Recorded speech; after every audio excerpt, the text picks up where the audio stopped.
Eu quero começar com algumas curiosidades. Uma vez eu ouvi um dicionário só de expressões idiomáticas, mas não tinha uma palavra nesse dicionário, só imagens.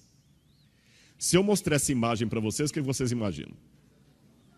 Pisar em ovos. Mas isso é literal? O que significa pisar em ovos? Tomar cuidado, cautela com aquilo que você vai falar, do modo como vai falar, não é isso? Se eu pensar nisso aqui, entrando pelo cano, não precisa nem traduzir. Todo mundo sabe o significado. Isso aqui, chorando leite derramado. Isso aí, é um conselho que os pais dão para os filhos. Andar sempre na linha. Mais um, você me quebra um galho. E esse aqui, tem gente que ama. Por que eu coloquei esses slides iniciais aqui? Para vocês que vivem no Brasil, que falam português do século 21, todas as imagens aí são claras, não tem problema nenhum.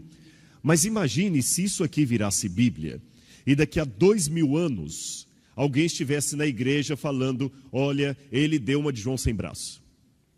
Segundo disse o pastor Flávio, na epístola aos botafoguenses, irmãos, vocês devem andar na linha. E por favor, não deem de João sem braço, nem chorem o leite derramado. A igreja está tentando entender o significado daquelas expressões. Mas você já parou para pensar que o que não causa transtorno hoje, poderia causar daqui a 2000 anos? E você já pensou que a Bíblia também tem expressões e costumes estranhos de 2000 anos atrás, que se a gente não ler dentro do costume, da cultura, pode gerar um problema? Isso é muito sério.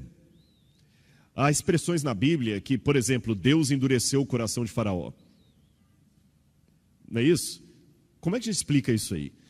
A Bíblia fala que Deus não muda, ele fala assim, eu me arrependo de ter criado o homem.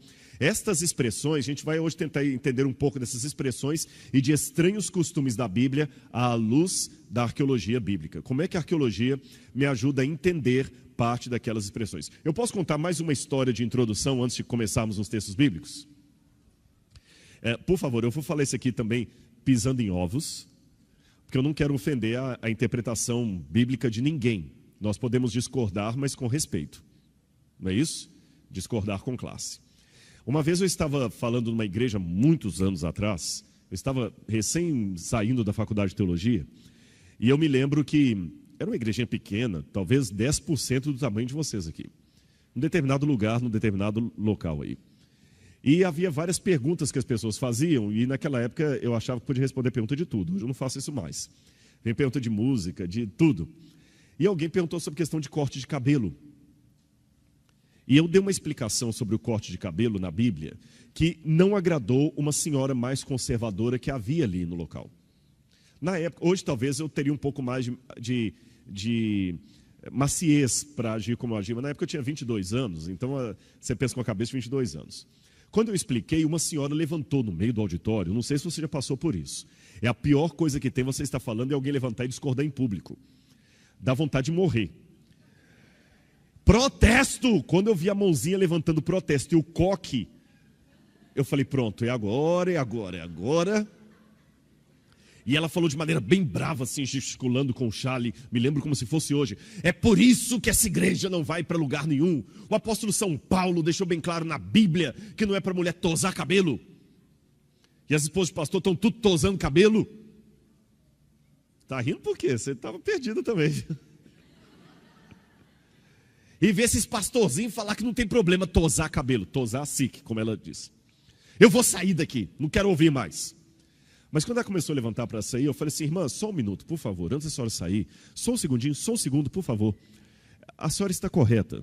Ouça-me só uma coisa aqui. A senhora está certa. O apóstolo Paulo disse na Bíblia para a mulher não cortar o cabelo.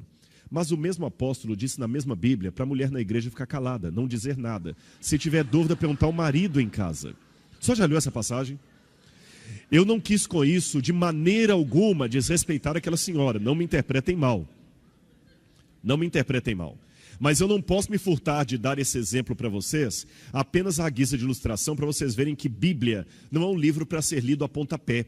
Aliás, você lê o Globo, a Folha de São Paulo, a revista Veja. Bíblia, você estuda, medita e segue. É diferente. Bíblia é para ser estudada, não é para ser meramente lida. Ler e estudar não são sinônimos perfeitos. Ficou claro isso para a igreja?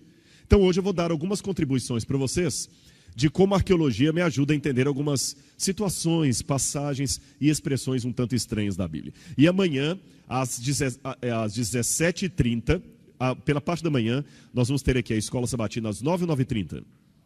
9 horas da manhã, horário de Brasília. Está tão perigoso falar horário de Brasília hoje, né? Horário de Friburgo, fica melhor assim. Horário de Friburgo, viu? Horário de Friburgo às 9 horas da manhã. Nós vamos estar aqui. Haverá primeiro o estudo da lição da Escola Sabatina. Mais ou menos às 10h30 da manhã nós vamos ter um culto, onde eu vou falar sobre o sentido da vida. Qual o sentido da vida? E às 17h, 17h30, pontualmente, nós vamos continuar o estudo de hoje à noite. Tá bom? Então aquela parte que você podia perder era de hoje. Amanhã que você não pode perder. Tá bom? Vamos ver aqui um exemplo. Chifres de Davi. Você já ouviu falar que Davi tinha chifres? Não? Pois a Bíblia fala dos chifres de Davi. Salmo 132, verso 17. Dependendo da tradução da Bíblia, vai estar um pouquinho diferente, viu? Salmo 132, 17. Tem um microfone aí que alguém possa ler para mim? Só para... Isso, o Eduardo está com o microfone ali. Se alguém encontrou, fique em pé. Eu gostaria que lesse esse texto para a gente. Salmo 132, 17. Dependendo da tradução, vai ficar um pouquinho diferente, viu? Quem pode ler para mim, por favor? Aqui, ó. Ele já está vindo lá. E você que está em casa, acompanhe aí na sua Bíblia. Pega a Bíblia, folheie a Bíblia agora, acompanhe aí com a gente, tá bom? Salmo 132, 17. O que diz ali? Ali farei brotar o poder de Davi. Prepararei uma lâmpada para o meu ungido. Ali farei brotar o poder de Davi. Muito obrigado. Em algumas Bíblias está assim: ali farei brotar o chifre de Davi. E no hebraico está a palavra chifre mesmo, keren. Agora, como eu falei, a maior parte das Bíblias em português adaptou o texto, mas grande parte das versões em inglês seguem o original que diz: eu farei florescer o chifre de Davi. O Salmo 148, verso 14, diz também que Deus exalta o chifre do seu povo. E para completar, Deus promete em Deuteronômio 33, 17, conceder chifres fortes àqueles a quem ele escolher. E esse negócio de chifre, principalmente na nossa cultura, é complicado. O que a Bíblia quer dizer com isso? Ter os chifres exaltados por Deus. Isso é uma expressão idiomática. Significa ter força, salvação. Você pode ver no Salmo 92, 10 e 11 isso aqui. Quem pode ler para mim o Salmo 92, 10 e 11? Salmo 92, 10 e 11. Ele vai ler aqui. Salmo 92, 10 e 11. O que diz lá? 10 e 11, né? Isso. Porém, tu exaltas o poder como... O microfone... Tu exaltas o poder, repita, por favor. Porém, tu exaltas o poder como o do boi selvagem. Derramas sobre mim o óleo fresco. Os meus olhos veem com alegria os inimigos que me espreitam, e os meus ouvidos se satisfazem em ouvir dos malfeitores que contra mim se levantam. Muito bem, tu exaltas o teu poder como um boi selvagem. E se você ler por último também, 2 Samuel 22, 3, Deus é chamado de o chifre da salvação. Por que a Bíblia faz essa comparação entre chifre e força, poder? Olha que isso até causou um problema numa grande estátua feita por Michelangelo.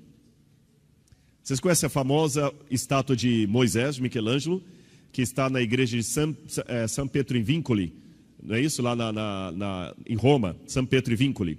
Essa é aquela famosa estátua que diz que ela ficou tão perfeita, não sei se é uma lenda ou se é real ou não, dizem que Michelangelo, quando terminou de esculpir, ela estava tão perfeita, que ele bateu com o martelo e falou: parla, fala. E olha que Michelangelo, quando retratou Moisés, ele botou na cabeça dele 2 chifres. É porque a Bíblia fala que quando Moisés veio do monte Sinai, havia 2 chifres aqui, mas não eram chifres, eram os raios do poder de Deus. Só que a palavra hebraica keren significa tanto chifre quanto poder. Há outras estátuas de Moisés também que o representam como chifre. Por quê? Na Bíblia latina, que Michelangelo seguiu quando ele fez, eles traduziram a palavra keren, ao invés de força, poder, glória, traduziram por chifre, literalmente. Lembra a expressão pisar em ovos? É como se alguém entendesse aquilo literalmente, e acabou Moisés ficando erroneamente com chifres na estátua, quando deveria ser com raios de luz. Viu como é que uma expressão idiomática muda todo o contexto? E por que o chifre? Gente, imagina o povo de Israel via os animais, aqueles animais ferozes. Quando ele ia atacar, ele batia o que no outro? O chifre. Então você vê um animal desse, você imagina que o chifre realmente é uma grande força. Aliás, o chifre era um símbolo de tão grande poder que quando havia uma guerra, sabe de que eles faziam as trombetas? De chifre. De chifre. É o shofar. A gente imagina Josué em volta de Jericó, com aquelas trombetas de prata compridas, né, medievais. Não. Quando Josué rodou Jericó, os chifres, as trombetas que ele tocava, eram trombetas de chifres assim. Assim que eram então os chifres usados naquela época, até para guardar azeite também. Quando eles iam ungir um rei, eles colocavam o azeite dentro de um chifre oco. O que significa que ele ia receber poder. Olha aqui também um desenho hitita de uma mulher segurando na mão um chifre. E até os persas também, quando iam consagrar uma terra, eles pegavam um chifre de ouro ou de argila e colocavam azeite e ungiam aquela terra através do chifre. E não precisa ir longe. Com base nisso, fica fácil entender a profecia de Daniel, capítulo 8, que mostra um bode lutando contra um carneiro e fala que o bode tinha chifre e quebrou-se-lhe o grande chifre. No Apocalipse, a besta do Apocalipse tem 10 cabeças, 7 cabeças e 10 chifres, 10 formas de poder. Então aqui vocês entendem claramente a expressão. Agora eu quero mostrar para vocês uma outra passagem. Vou mudar agora de slide. Muda para o outro lado. Esse aqui eu vou mostrar amanhã. Por gentileza, aquele outro arquivo que está dentro da pasta lá. Este propósito eu quero mostrar só amanhã. Isso. Obrigado. Quem pode ler para mim essa passagem? 2 Coríntios, capítulo 2, versículo 15. Todo mundo está entendendo as explicações que eu estou dando? Estão claras? Agora vamos a 2 Coríntios, capítulo 2, versículo 15.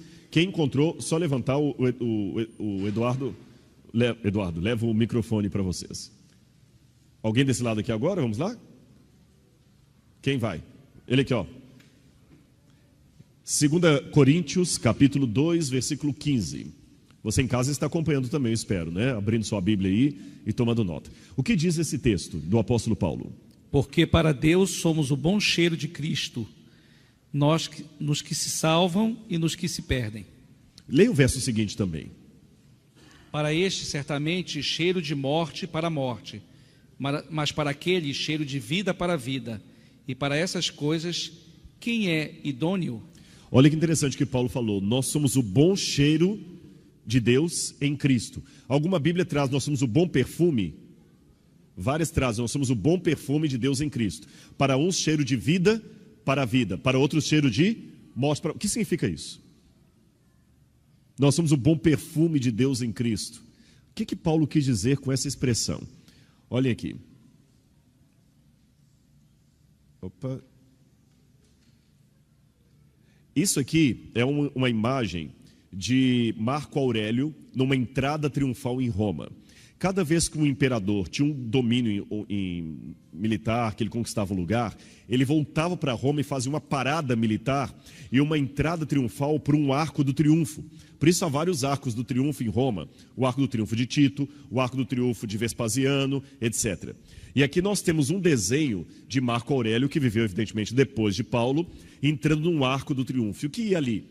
À frente dele iria um trombeteiro. Estão vendo? Essa aqui é uma trombeta romana, ó. Um trombeteiro. E cavalos. Por isso que a Bíblia, quando fala da volta de Jesus, coloca antes da vinda de Cristo, anjos com trombetas. É que a Bíblia foi escrita, irmãos, dentro de uma cultura e Deus usou os padrões daquela cultura para comunicar a sua mensagem. Você está querendo dizer então que não vai ter anjo com trombeta? Não é bem isso. A questão que quer dizer é que a volta de Jesus vai ser aquilo que você imaginou, mas algo muito maior do que você imaginou. Aqueles desenhos que a casa publicadora faz, ou que você viu em folhetos, aquilo não chega aos pés do que vai ser.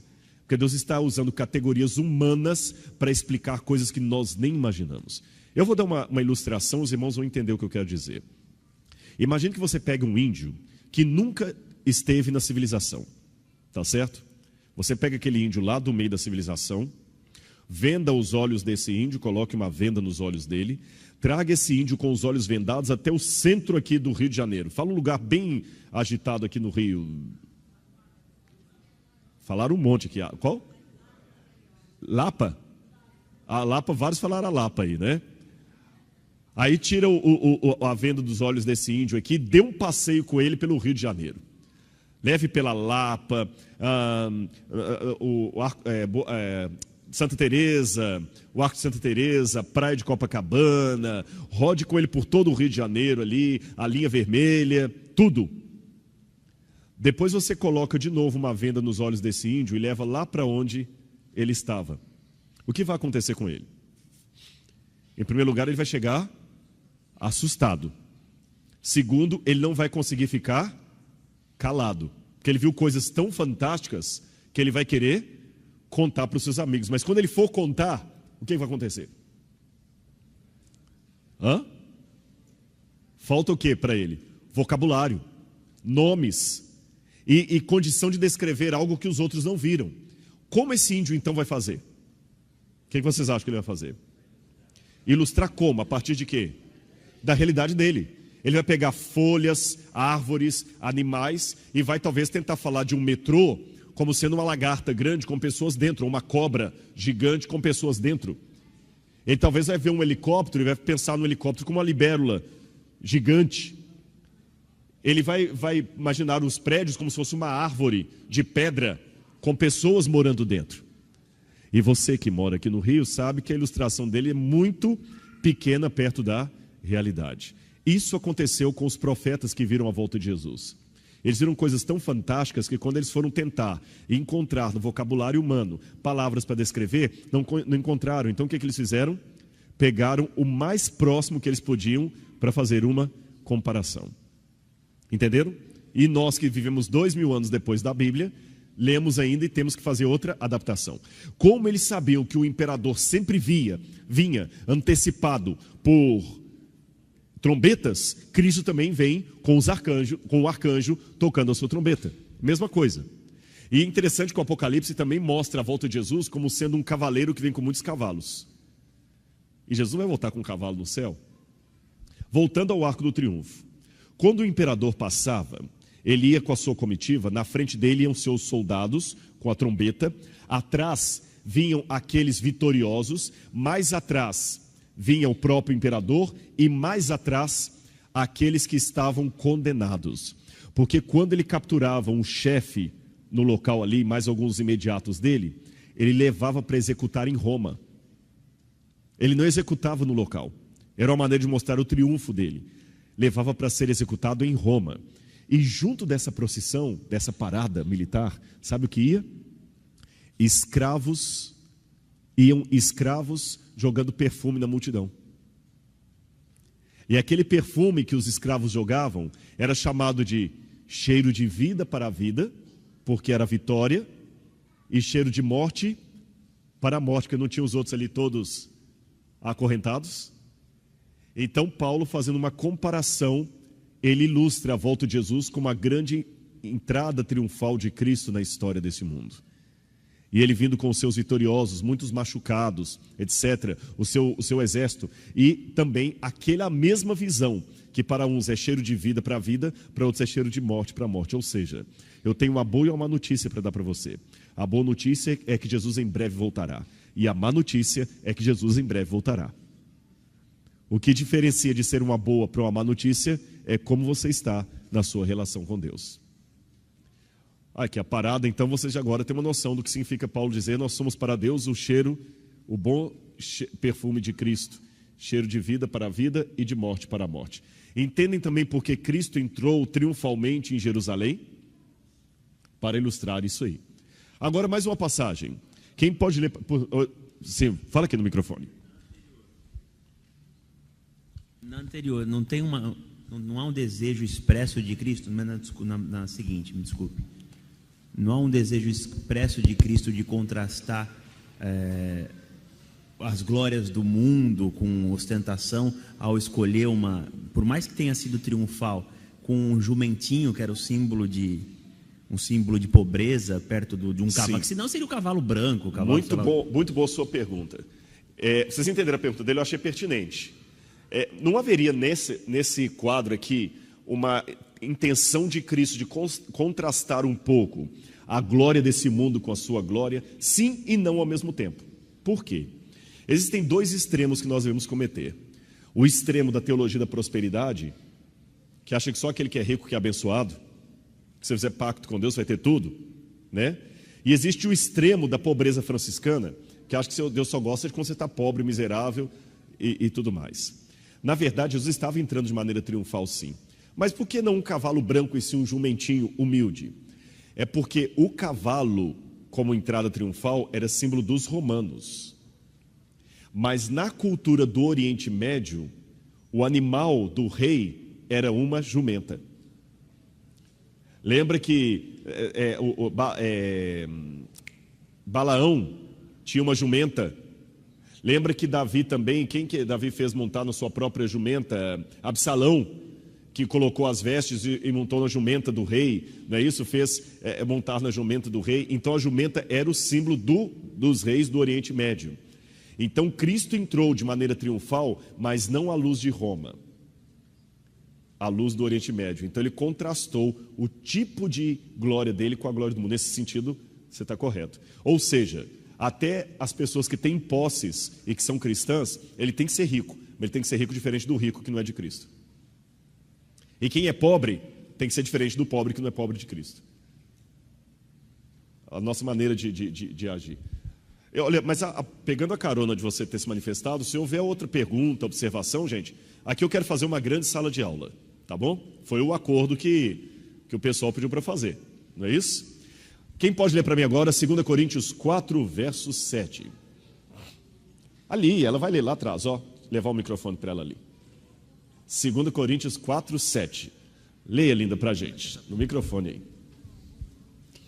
Temos, porém, este tesouro em vasos de barro, para que a excelência do poder seja de Deus, e não da nossa parte. Amém. Que linda você, viu? Como é que é seu nome? Luana. Luana, muito bonita você, viu? Obrigada. Temos a excelência desse tesouro, para que a glória seja de Deus e não nossa. E um tesouro conservado aonde? Vasos de barro. Por que Paulo escreveu isso? Porque no tempo dele, os tesouros, o dinheiro, hoje você guarda no banco. Sabe o que a pessoa fazia naquele tempo? Ele o colocava em vasos de barro como este e enterravam. A gente encontra em Israel muitas vezes moedas enterradas. Já encontrei moeda enterrada, moeda do período grego. Você encontra moedas, que às vezes o vaso rompe, a moeda cai ali, algumas acabam oxidando, se perdendo com o tempo. Às vezes você encontra pedaços do vaso com a moeda dentro. Então eles pegavam o vaso, guardavam as moedas e, obviamente, o que valia? Era o vaso ou o que estava dentro dele? O que estava dentro dele. Por isso Paulo fez uma comparação. Nós temos esse tesouro conservado em vasos de barro. E ele faz um trocadilho. É como se eu falasse, tem pena de quem tem pena. Percebeu o trocadilho? É mais fácil ter um cachorro amigo, é melhor ter um cachorro amigo do que um amigo cachorro. Paulo fez um trocadilho também. Temos esse tesouro conservado em vasos de barro, o nosso corpo. E qual é o tesouro conservado em vasos de barro? O Espírito de Deus que está em nós. Então, ou seja, o que vale não é o que vocês estão vendo, é o que está aqui dentro, é o Espírito de Deus que habita em mim. As pessoas que leram Paulo falando isso, lembraram desse costume de colocar moedas, joias, tesouros em vasos de barro e esconderem na terra. Eles tinham isso em mente. Então, quando leram, na hora fizeram a o paralelo, a aplicação. Ou seja, o que mais importante não é você ver o exterior, mas é o Espírito de Deus que habita em nós. Uma vez lá na América, numa igreja em Barrel Creek, me chamou a atenção que, quando você vai para o púlpito assim, você vê eu nunca mais esqueci daquilo. Aliás, eu acho que toda a igreja adventista devia ter uma plaquinha daquela. No púlpito está escrito assim: prezado pregador, queremos ouvir Jesus, queremos ver Jesus. Acho que não precisa nem explicar muito, né? Prezado pregador, queremos ver Jesus. Eu acho isso muito interessante. Não a pessoa, mas o Espírito. Mais um detalhe que isso aí ajuda a explicar.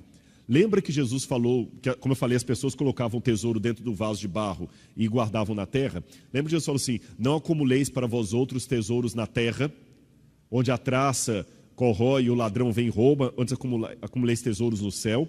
Noutra feita também ele falou que um homem ouviu falar que um campo tinha uma pérola de grande valor. É a parábola de Jesus. Um homem ouviu que um campo tinha uma pérola de grande valor. Quando eu li isso na Bíblia, eu não entendi. Peraí, pérola, que eu saiba, dá no mar. No mar, na ostra. Como é que um homem ouviu que um campo tinha uma pérola de grande valor e vendeu tudo o que ele possuía até comprar o campo? Por quê? Alguém que era dono daquele campo guardou uma pérola dentro de um vaso, enterrou, aquele homem ficou sabendo. Talvez quando aquele senhor morreu, ele gastou todo o dinheiro dele para comprar aquele campo, porque ele sabia que ali naquela terra tinha algo que valia muito mais do que a própria propriedade. E a Bíblia, há mais um detalhe. Quem pode adivinhar o que é isso aí? Quem está em casa, estão conseguindo ver também? Aqui consegue pegar o foco ali? Ótimo. Então você em casa, consegue imaginar o que é isso aí? Alguém falou aqui uma coisa. Você falou o quê? Quase. Ele falou um pilão, mas chegou muito perto. Chegou pertinho. Pode falar, meu amor. Repete alto. Vaso de barro. Quase isso. De terra. Não é nem barro nem terra. Mais um. Ó. Pedra. Não é isso? É quase um pilão de pedra. Sabe que cidade que foi isso aí? Cidade de Cafarnaum. Vocês estão notando que bonito está acontecendo? Que até as crianças estão prestando atenção. A Bíblia chama atenção de adulto, de criança, né? Isso é da cidade de Cafarnaum, onde morou Jesus. Jesus morou aqui. Em Cafarnaum tem esses moinhos de pedra. E essa parte aqui, olha, onde está o cone, é o côncavo e o convexo, né? Você coloca uma em cima do outro. Então essa aqui é a parte que fica embaixo e essa outra parte entra em cima como uma tampa. Como a tampa. Assim, ó, que eu tenho as duas partes, ó. A que fica embaixo, fixa, e a de cima.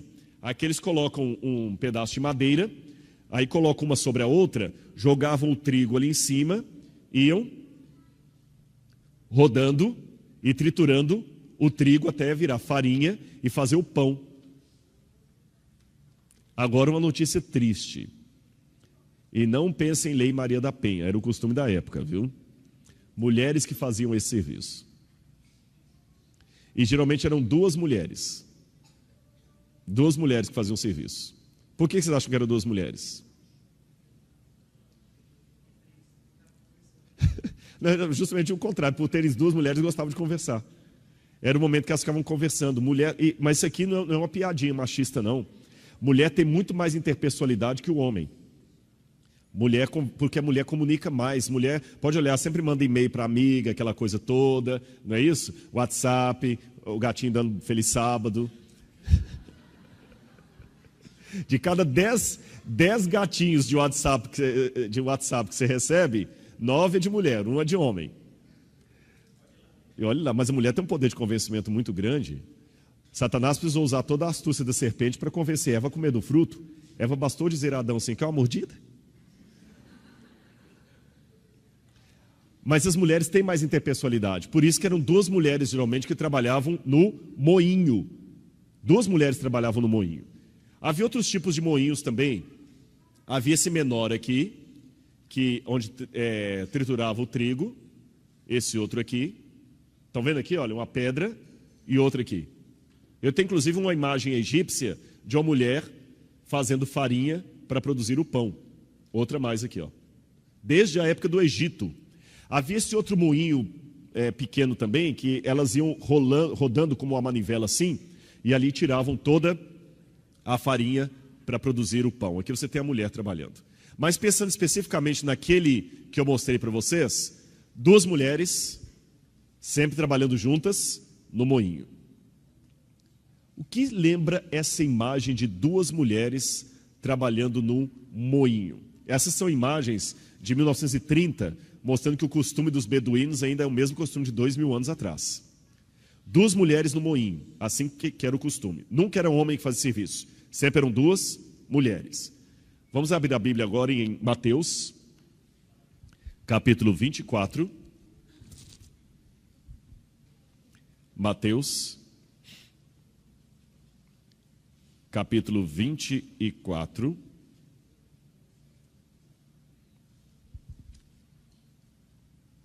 Versículo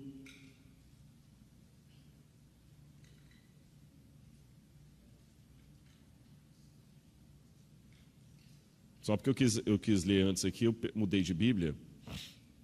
Aqui. Mateus capítulo 24, versículos 40 e 41. Mateus capítulo 24, versos 40 e 41. Quem pode ler para mim? Isso, pode ler. Aqui, ó. Você leu 40, ela leu 41, tá bom? Ele vai ler o 40 e ela vai ler o 41. Então, estando 2 homens no campo, será levado um e deixado outro. Isso. Olha, os homens trabalham geralmente no campo. Não é isso? Lembra que eu falei que as mulheres trabalhavam no moinho? 2 homens estarão no campo. Um será tomado e levado, deixado o outro. E as mulheres?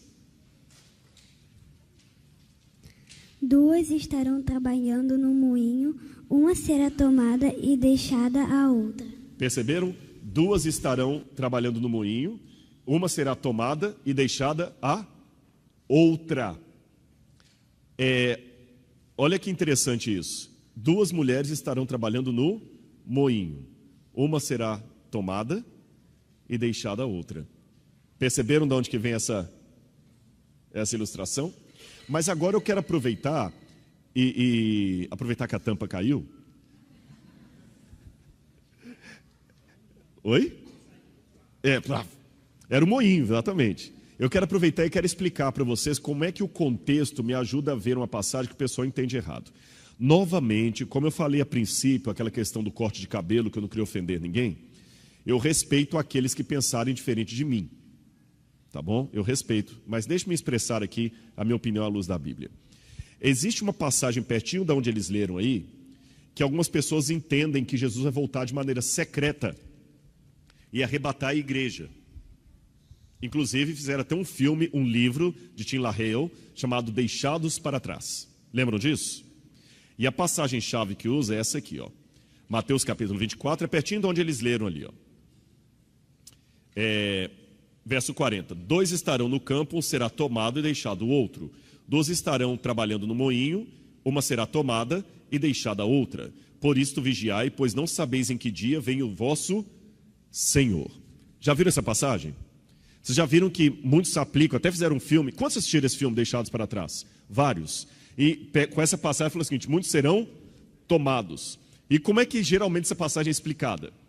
Que quem vai ser deixado para trás é aquele que não fará parte do arrebatamento. Você sabe que uma vez esse negócio foi tão sério que, embora os adventistas do 7º dia tenham uma interpretação diferente sobre a volta de Jesus, até o pastor Roberto Rabelo já foi envolvido nisso.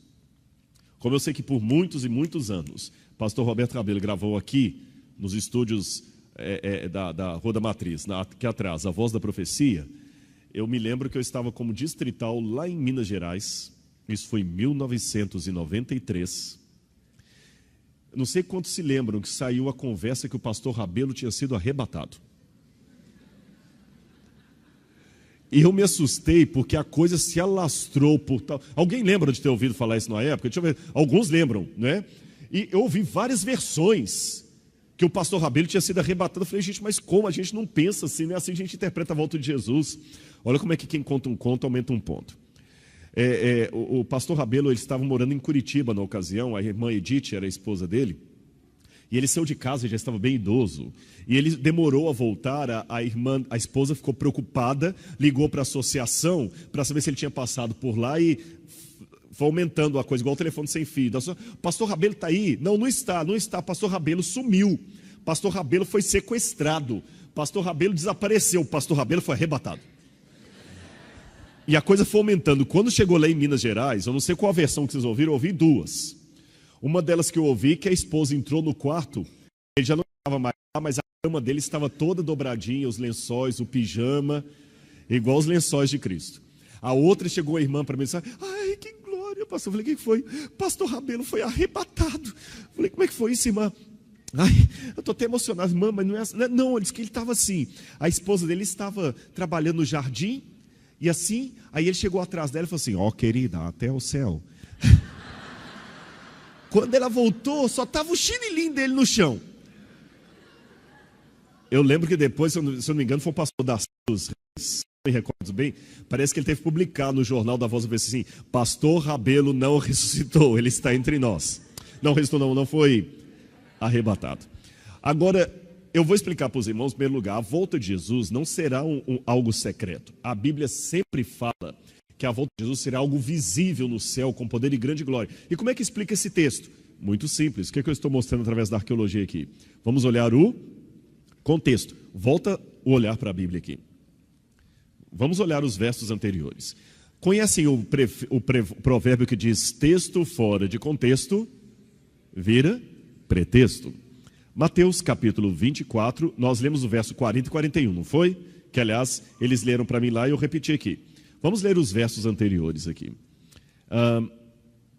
Verso 37. Todos estão com a Bíblia aberta? Verso 37. Você em casa também acompanhe. Verso 37.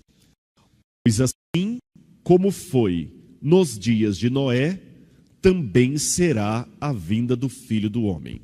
Interromper um pouquinho assim. Pois assim como foi, também será. Eu estou aqui usando uma comparação. Concordam comigo? Assim como foi os dias de Noé, será a vinda do Filho do Homem. Então vamos ver como foi os dias de Noé. Porquanto, assim como nos dias anteriores ao dilúvio, comiam e bebiam, casavam e davam-se em casamento, até o dia em que Noé entrou na arca. Ou seja, antes do dilúvio estava todo mundo trabalhando nas suas atividades normais, até o dia que Noé entrou na arca. Até o dia que Noé entrou na arca. Verso 39. E não o perceberam, senão quando veio o dilúvio e os levou a todos. E os tomou a todos, os levou. Ou seja, o pessoal estava feliz, seguindo a sua vida normalmente, até que Noé entrou na arca e veio o dilúvio e os levou. Quem foi levado pelo dilúvio? Quem se salvou, quem se perdeu? Quem se perdeu. Porque foi afogado. Não é isso? Não é isso? Até que veio o dilúvio, o tromba d'água, e os levou a todos. E não o perceberam, senão quando veio o dilúvio e os levou a todos. Assim será também a vinda do Filho do Homem. 2 estarão no campo. Um será tomado, levado, e o outro será deixado. Raciocine comigo. Se ele está comparando com o evento do dilúvio, e os que foram levados, tomados pela tromba d'água, foram os que se perderam, quando ele continua falando, assim será na vinda do Filho do Homem, um será tomado, e o outro será deixado, significa que será poupado, salvo. 2 estarão no moinho, 2 estarão no moinho, uma será tomada, e a outra será deixada, poupada. Ou seja, o que toma, o que leva, não é a volta de Jesus, é a comparação com o dilúvio. Então, nesse aspecto, o Tim LaHaye acabou lendo o texto do modo diferente do que Jesus queria ensinar. Jesus queria ensinar que felizes os deixados para trás. Porque o texto é muito claro. Ele compara com o dilúvio. E vê o dilúvio e os levou a todos. Também será assim na vida do Filho do Homem. Um será levado, tomado, o outro será deixado. 2 estarão no campo. Um será levado, tomado. O outro será deixado, poupado. Viu como é que apenas lendo o contexto você esclarece muito? Vamos continuar aqui. Ainda temos mais 10 minutos. Dá para a gente continuar mais um pouco aqui. Estão gostando? Vocês acham que fica gostoso estudar a Bíblia assim? Pois não. Pastor, surgiu uma pergunta aqui. Tem um texto em Romanos que diz: miserável homem que sou, quem nos livrará do corpo dessa morte? Existe alguma figura de linguagem nesse texto sobre livrar do corpo da morte? Existe uma ideia. Por muito tempo, alguns pensavam que os romanos tinham o costume de amarrar o cadáver da pessoa que você assassinou no seu corpo, como forma de putrefação. Mas na literatura romana é difícil perceber se os romanos realmente praticavam esse ato, é uma coisa meio obscura.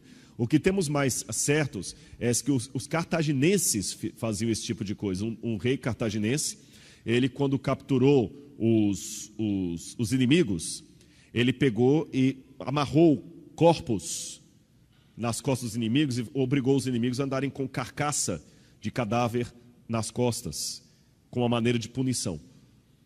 Coisa de guerra. Então existe a possibilidade de que Paulo, talvez remetendo a esse episódio, tenha ilustrado a sua parte ruim, aquilo nele que não lhe agrada, como sendo a carcaça de um corpo que ele é obrigado a carregar, como os cartagineses obrigaram seus inimigos a carregarem a carcaça daqueles que haviam sido mortos na batalha. E que é referido na literatura romana como algo terrível que se era praticado. Viu?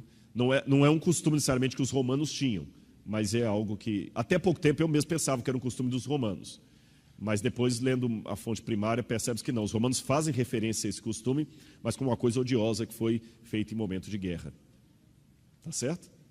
Mais alguma questão aí? Vamos para mais um texto, então?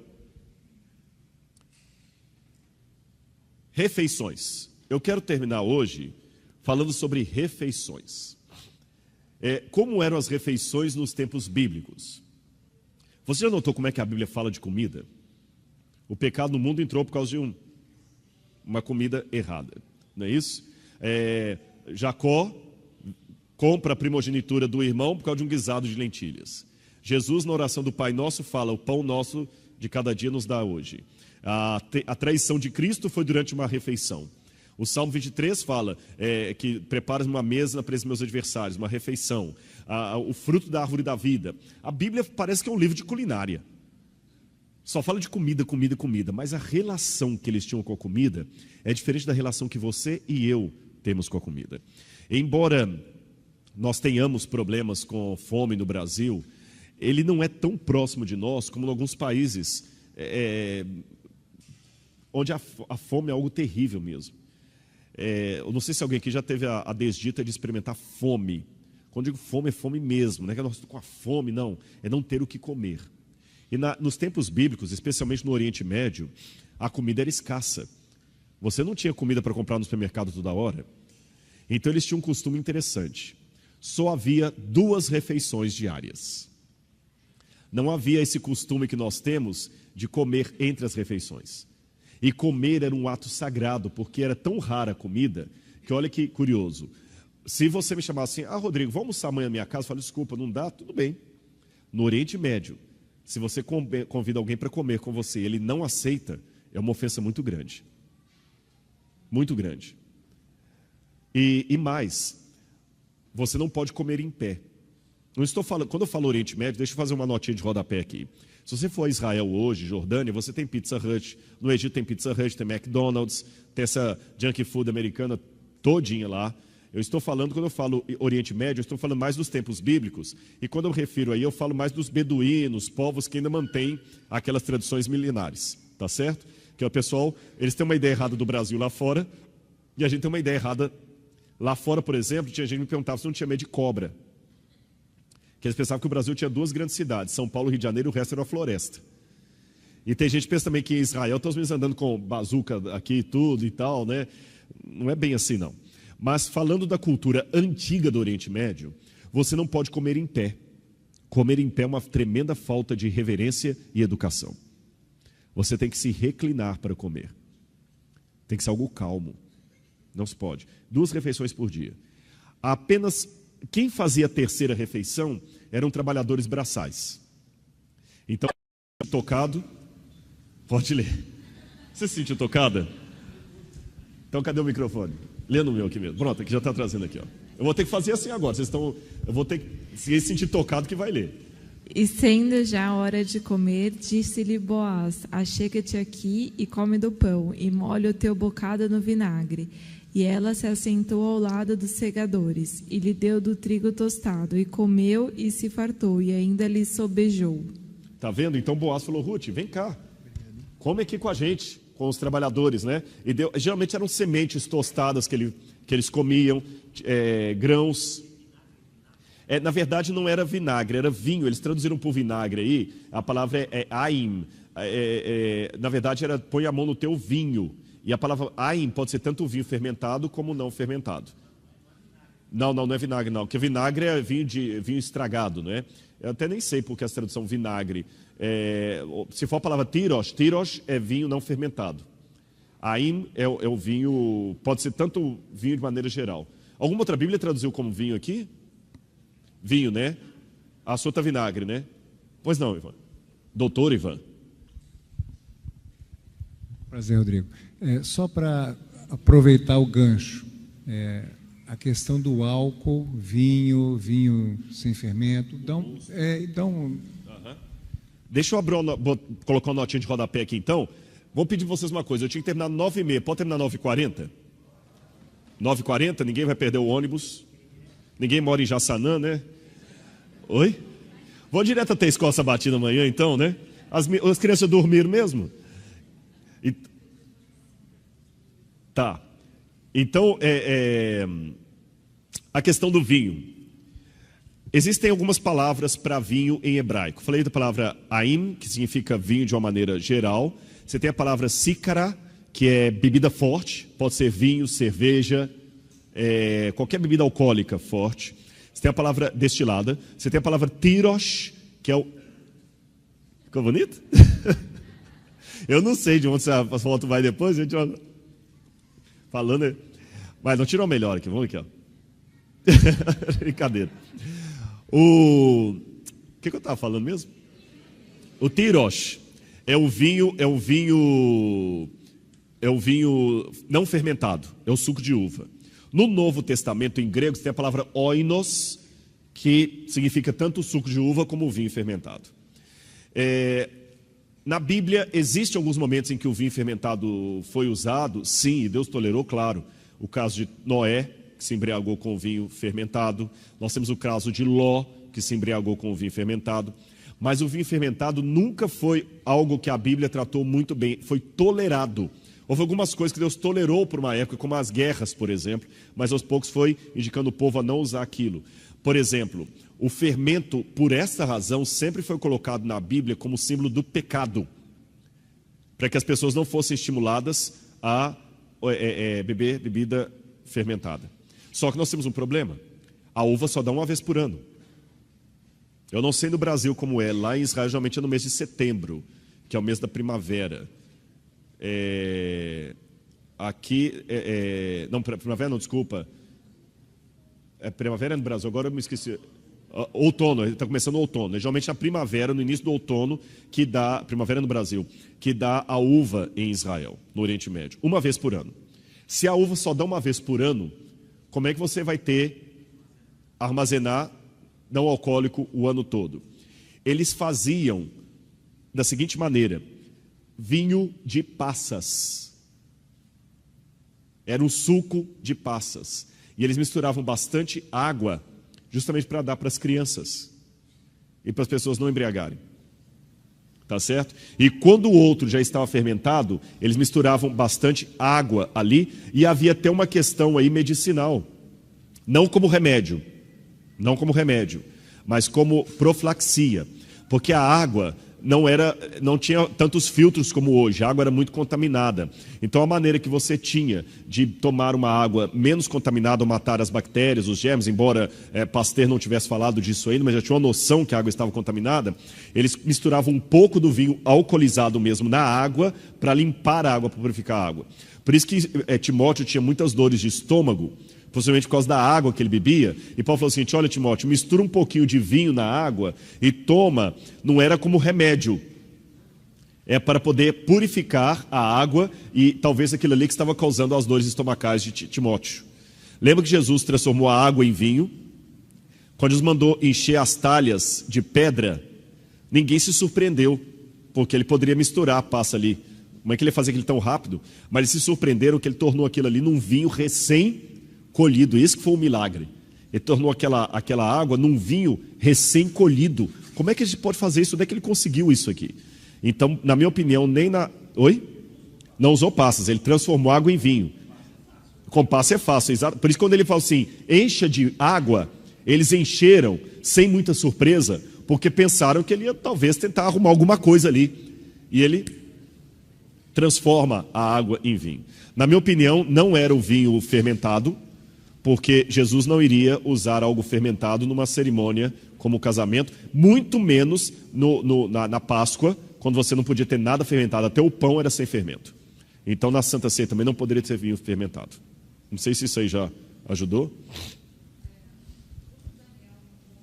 A comida do rei não tem só ali a pureza dos alimentos, mas também tem a parte religiosa, que os alimentos eram oferecidos aos deuses. Ídolos. Exatamente. Né, antes de serem comidos. É isso mesmo. Mais alimentos sacrificados aos ídolos. Esse era o problema de Daniel. Mas voltando aqui, o único dia que havia uma refeição ao meio-dia, do almoço, era no sábado, no Shabat. Agora, a principal refeição era à noite. E havia a etiqueta de lavar as mãos e os pés antes de comer. Lembram que a Bíblia fala de Eliseu, que era aquele que deitava a água nas mãos do seu senhor na hora de comer. Aqui nós temos uma fotografia egípcia. Lembra que eles perguntaram a Jesus: os seus discípulos comem sem lavar as mãos? Era uma questão cerimonial. Comia-se geralmente reclinado. Essa era a postura que as pessoas comiam. As pessoas pensam geralmente na Santa Ceia, deixa eu ver se eu tenho uma foto aqui, assim, não é? Não é a imagem que o pessoal tem na Santa Ceia? Leonardo da Vinci? Em Santa Maria delle Grazie, em Milão, que está esse afresco. Não era assim que as pessoas sentavam. Eles se reclinavam, mais ou menos assim como os gregos. E aqui nós temos essa casa chamada triclínio, uma casa de refeições em Pompeia, que você vê, havia um tablado mais ou menos dessa altura aqui, ou rente ao chão, onde as pessoas reclinavam-se mesmo para comer, como nessa fotografia aqui. Só há um erro nesse desenho, é que as pessoas estão com sandálias. O artista fez muito bem o desenho, mas ele cometeu um pecado aqui. As pessoas tiravam os sapatos e lavavam os pés antes de comer. E havia algumas regras de etiqueta. Se você viesse comer em minha casa, para você ser bem recebido, o que eu tinha que fazer? Em primeiro lugar, eu tinha que receber você à porta, abençoar você, dar um beijo em seu rosto, trazer um pouco de azeite perfumado, ungir a sua cabeça e te convidar para entrar, assim, não sem antes mandar que o empregado mais simples lave os seus pés. Entendeu? Lembra, olha, veja bem, as regras: eu recebo você, pronuncio uma bênção, te dou um beijo, trago azeite perfumado para ungir sua cabeça, depois eu mando lavar os seus pés e te convido para a minha mesa. Lembra o que diz o Salmo 23? Unges-me a cabeça com óleo, o meu cálice transborda. Quer dizer, o Senhor me recebe bem na casa dele. Lembra que uma vez também Jesus estava numa ceia na casa de Simão e Maria Madalena chegou, todo mundo sentiu um cheiro de perfume e Jesus fez uma reclamação com Simão: Simão, desde que eu cheguei aqui você não me deu beijo, não lavou os meus pés, mas essa mulher que você diz que é pecadora, ela não para de lavar os meus pés e enxugar com os próprios cabelos, com suas lágrimas. Então Jesus estava reclinado assim, Maria Madalena veio aqui por trás e começou a lavar os pés de Jesus aqui. A gente pensa assim, exatamente, era desse jeito. Quando Jesus lavou os pés dos discípulos também, a gente tem aquela imagem de como nós fazemos a Santa Ceia na igreja. Jesus pegando um banquinho, todo mundo sentando, ele levantou-se da mesa, cingiu com uma toalha e foi por trás lavando o pé de cada um. Possivelmente assim. Possivelmente, eu estou fazendo um levantamento de acordo com as possibilidades culturais da época. Lembram também, uma outra coisa que acontecia, quando as pessoas estavam reclinadas à mesa,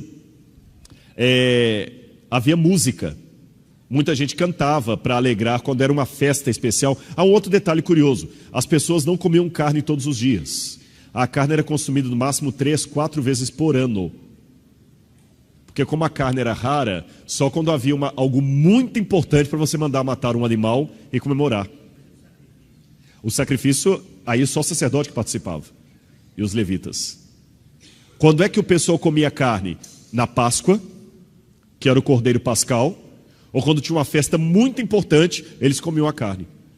Lembra que o filho pródigo, o mais velho, reclamou com o pai: pai, há quanto tempo eu te sirvo, o senhor nunca me deu um cabrito para eu celebrar com os meus amigos? E tem mais outra coisa da parábola do filho pródigo que ilustra isso aqui.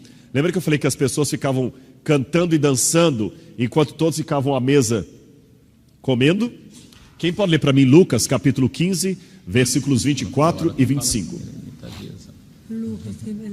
Lucas 15, 24 e 25. Posso fazer uma pergunta? Pode.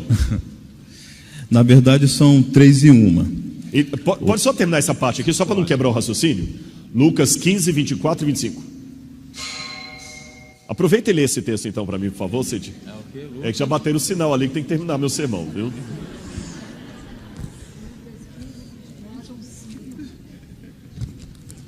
Lucas 15, 24 e 25. Porque este meu filho estava morto e reviveu, estava perdido e foi achado, e começaram a regozijar-se. Ora, o filho mais velho estivera no campo, e quando voltava, ao aproximar-se da casa, ouviu a música e as danças. Ouviu a música e as danças. Consegue imaginar aqui agora, ó? Pelo quadro, a música e as danças. Agora, eu quero terminar minha parte aqui falando com você sobre a questão dos primeiros lugares. Então eu vou dar a oportunidade de fazer a pergunta dele e vou concluir a minha fala aqui, tá bom? É como o senhor falou, né? A Bíblia tem que ser bem estudada, porque senão causa alguns problemas.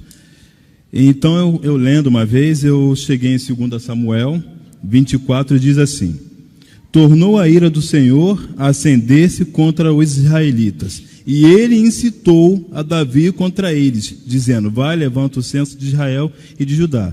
Aí sabemos que na história Davi se arrepende e Deus acaba condenando. Isso. Aí continuando lendo, eu chego, para minha surpresa, a mesma história, em 1 Crônicas 21, que diz, é a mesma história, porém, diz que ao invés de que era Deus que tinha incitado a Davi a pecar, digamos assim, diz aqui que foi Satanás que se levantou contra Israel e incitou Davi a levantar o censo de Israel. Aí sabemos um pouco da história, não sei se a maioria aqui já leram, mas a pergunta é: Deus foi Deus ou Satanás que levou a Davi a pecar? Se no caso não foi Deus, então a Bíblia ela se contradiz? Se ela não se contradiz, Deus ele dá os mandamentos lá, nós sabemos em Êxodo 20, sobre um dos mandamentos a não matar. Porém, ele manda o seu povo matar. Esse eu vou deixar para amanhã, senão fica muito comprida a resposta. Vou fazer só a primeira parte. Porque amanhã eu não estarei aqui. Só pelo tempo. Amanhã você volta às 5h30. Vou deixar para amanhã. A gente tem que criar um suspense, não é tudo certo? Será que Judas trairá Jesus Cristo? Não perca, semana que vem eu conto. Aí volta o pessoal todo. Só vou na primeira parte, só porque o horário já está bem avançado. Lembra que eu falei a questão das gírias, das expressões idiomáticas? No hebraico antigo, Deus é colocado como autor de tudo aquilo que ele permite. Jó é um caso específico disso. Tudo aquilo que Deus permite, Deus falou assim: você pode ir lá. Foi o diabo, ao mesmo tempo, Deus por ter permitido. Tá certo? Deus por ter permitido.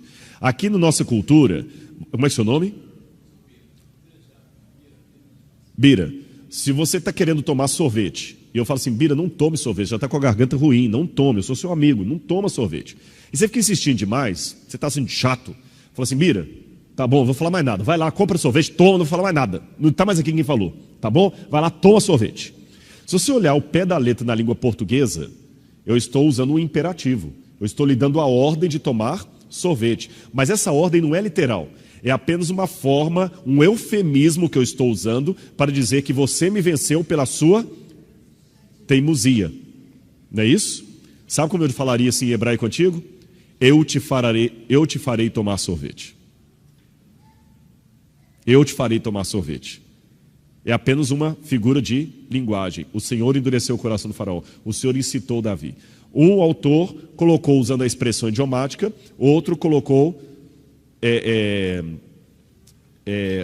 de uma maneira mais clara, assim, o diabo que colocou. Uma pessoa não foi Deus, se Deus permitiu, foi Deus. O outro foi o diabo. Mas é uma figura de linguagem, uma maneira que a Bíblia tem de expressar que tudo está sob o controle de Deus. É isso que o autor bíblico quer sempre colocar. Bom, agora terminando a minha parte aqui, eu queria mostrar para vocês, Jesus um dia falou assim, quando vocês forem a um lugar, não procurem os primeiros lugares para comer. Lembram disso? Só para passar vergonha. Você senta no primeiro lugar, alguém fala, desculpa, sai daí que esse lugar pertence a outro. É muito desagradável isso. Sai porque esse lugar pertence a outro. Dizem que um pregador uma vez estava numa igreja, uma igreja grande como essa aqui, e ele pregando sobre Jesus em Jericó, e ele falou que Jesus chegou a Jericó e ali havia um homem baixinho chamado Nicodemos. E aquele homem era ladrão. E ninguém gostava de Nicodemos naquele lugar. E Nicodemos porque queria ter um encontro com Jesus. E Jesus um dia chegou ali e Nicodemos pensou, é a minha oportunidade. Nicodemos era pequenininho, ladrão. E alguém também avisou o pastor que ele estava errado. Ele não percebeu. E ele continuou. Então Nicodemos, correndo para ver Jesus, subiu num galho de árvore. E aí Jesus olhou e estava Nicodemos lá em cima. Aí quando ele percebeu, vários falando de Zaqueu, para não perder a compostura, ele falou, então Jesus olhou para Nicodemos e falou, Nicodemos, desce porque esse lugar pertence a Zaqueu. Essa é uma maneira que você tem de não perder o rebolado durante o sermão. Então, quando você for ao primeiro lugar, Jesus falou o seguinte, olha, for a uma festa, não procure os primeiros lugares, porque vai ficar chato para você. Alguém falar, olha, dá licença, porque esse lugar é para... O que Jesus quis dizer com isso? Essas mesas de jantar chamavam-se triclínio, porque eram de 3 partes. A primeira que eu estou mostrando aqui com laser, para o pessoal de cá aqui, essa primeira parte é onde ficava o anfitrião, o dono da casa, com seus parentes. Tá certo? Aqui no meio eram os primeiros lugares, onde ficavam os convidados de honra. E aqui, os mais simples, empregados, até escravos, podiam sentar ali. Lembra que Davi e Mefibosete comiam à mesa do rei? Ficou claro isso para os irmãos? Então aqui eram os parentes, os primeiros e os mais simples. Exatamente. E a Santa Ceia também é algo assim. Agora vamos ver o que aconteceu aqui. Onde é que estaria Jesus ali na Santa Ceia? Se a Santa Ceia era algo assim, diferente do quadro Leonardo da Vinci a gente imagina Jesus no meio, 6 de cada lado. Não é isso? Onde vocês acham que Jesus estaria? Só vou falar amanhã às 17h30. Então amanhã eu conto com vocês aqui às 17h30 para a gente continuar esse estudo. Eu falar onde estava Jesus, onde estava João, onde estava Pedro e onde estava Judas. Tá bem? E você que está em casa amanhã, vai ter também transmissão ao vivo, pessoal? Vai ter? Você que está em casa amanhã, liga aí no canal do YouTube às 17h30 aqui da Igreja de Botafogo para você acompanhar o estudo da Bíblia. Vamos ficar em pé, fazer a oração final e amanhã às 9h, Escola Sabatina aqui. E mais uma vez, muito obrigado a todos que vieram. Você continua sendo o nosso convidado amanhã e que a graça de Deus esteja com todos. Viu? Oremos. Obrigado, querido Deus, pelas muitas e muitas bênçãos que temos recebido de Ti. Obrigado por esse estudo gostoso que tivemos aqui da Bíblia, Senhor. Até as crianças participaram. Obrigado porque a Tua palavra nos dá informação, conteúdo, mas acima de tudo, nos traz a salvação. Aquela salvação que nos vem do céu, do trono de Deus e chega até o nosso coração, nos revelando a certeza de que não estamos sós, de que nós temos um Pai. Guarda-nos, Senhor, para o Teu reino e acompanha-nos de volta aos nossos lares. Eu te peço em nome de Jesus. Amém. E amanhã, na parte da manhã, qual o sentido da vida? É o tema do nosso sermão. Que Deus abençoe cada um de vocês. Muito obrigado por terem vindo, viu?